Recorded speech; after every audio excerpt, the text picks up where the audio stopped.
जय हो। राधा कृष्ण भगवान की जय हो। देखो आज तो कथा का पहला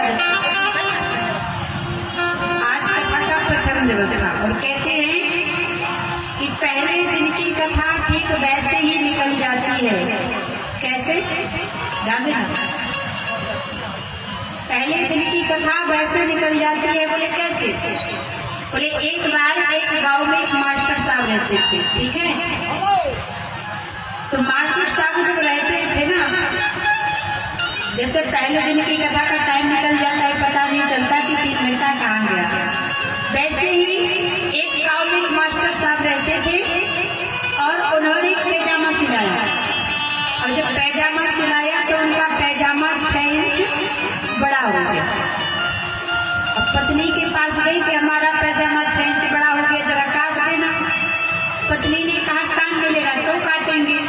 बहू के पास गए, बहू ने भी कहा बाबूजी टाइम मिलेगा तो काटेंगे। बेटी के पास गए, बेटी ने कहा बाबूजी टाइम मिलेगा तो काटेंगे। तो मास्टर साहब ने सोचा एक काम करता हूँ, आंगन में टांग देता हूँ, 3 लोगों में से किसी की नजर पड़ेगी और कोई न कोई देखेगा, पैजामा काट देगा। अब आंगन में खूंटी पर टांग दिया और तीनों को समय मिल गया। तो 6-6 इंच पैजामा तीनों ने काट दिया। तो पैजामा क्या बन गया?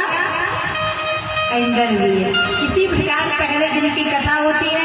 कुछ बाजा साउंड सर्विस बनाने में लग जाता है, कुछ समय बैठे व्यवस्था में लग जाता है, कुछ समय आपके इंतजार में निकल जाता है और कुछ समय बचता है तो कथा से एक घड़ी आधी में पुण्यार। तो तुलसी चर्चा राम की हरे कोट अपराध। सती जी ने भगवान की परीक्षा ली, उन्हें पता चल गया कि राम जी हैं और भगवान शंकर ने पत्नी सती का परित्याग भी कर दिया। माता सती के चरित्र से सीख मिलती है। सती जी ने भगवान शंकर की बात नहीं मानी और भगवान राम की पत्नी का रूप बना लिया और राम जी ने उनका भ्रम तोड़ दिया। तब समझ में आया कि हमारे पति समझा रहे थे, तब हम नहीं समझे, अब क्या होगा। भगवान शंकर ने कहा देवी तुम परीक्षा लेने गई थी, क्या हुआ? राम जी पास की फेल। सती जी ने झूठ बोल दिया कि कछु न परीक्षा लीन गोसाई, प्रणाम तुम्हारे हुना। मैंने कोई परीक्षा नहीं ली, आपने दूर से प्रणाम किया था, मैं पास से प्रणाम कराई, मैंने कोई परीक्षा। भगवान शंकर तो समझ गए कि इन्होंने हमारी माता सीता का रूप बनाकर परीक्षा ली है, तो अब सती की तन से कभी भेंट होने वाली।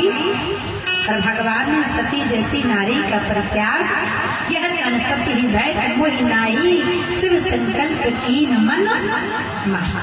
इसलिए मेरी प्यारी माता, इस कथा से यही शिक्षा प्राप्त हो रही है कि माताओं को कभी पति से झूठ बोलना नहीं चाहिए, पति की आज्ञा का पालन करना चाहिए।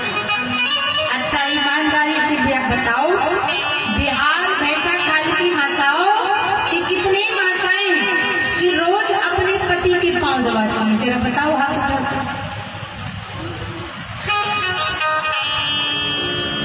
प्रत्येक नारी का धर्म होना चाहिए कि प्रतिदिन उसे अपने पति के चरणों की सेवा करनी चाहिए। और जो स्त्री अपने पति के चरणों की सेवा करती है वह हमेशा सुहागन बनी रहती है, इतना याद रखना। यही पर वाणी को विराम।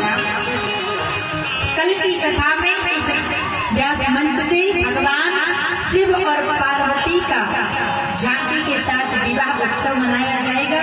इसलिए सभी लोग भगवान शंकर के विवाह में लाल लाल वस्त्र पहनकर आए और जो भी भगवान शंकर पार्वती को विवाह में दान देना चाहते हैं, साड़ी, धोती, बिछिया, पायल, सोना, चांदी, जो अपनी बेटी के लिए, नाक के लिए, कान के लिए, पैर के लिए सोना चांदी दान पुण्य करना चाहते हैं, साड़ी धोती देना चाहते हैं, तो वो लाके दे सकते। क्यों? क्योंकि कहते हैं जो माताएं बहनें, जो श्रद्धालु भगवान शंकर पार्वती के विवाह में सुहाग की चीजें दान करती है ना,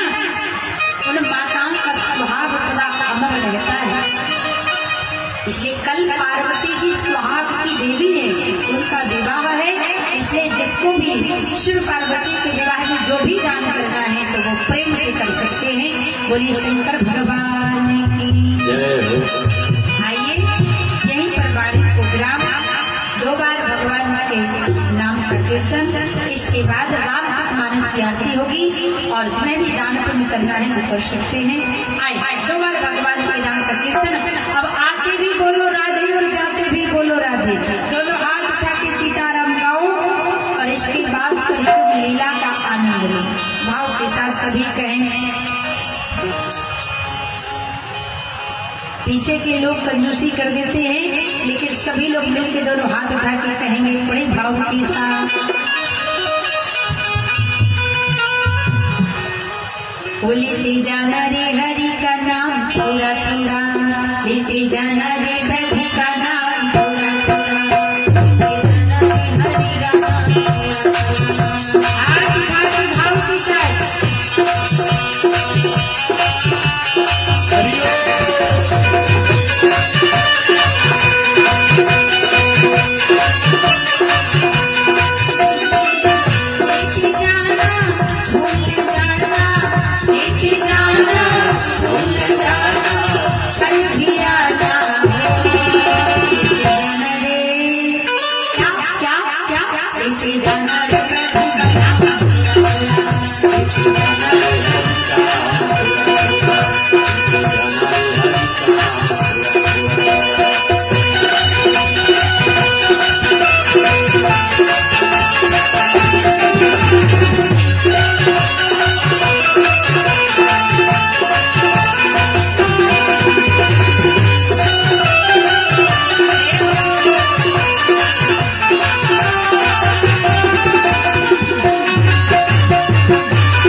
रामचरितमानस भगवान की जय हो। बोलिए यज्ञ भगवान की जय हो। यज्ञाचार्य जी भगवान की जय हो। सत्य सनातन धर्म की जय हो। ऐसा खान धाम की जय हो।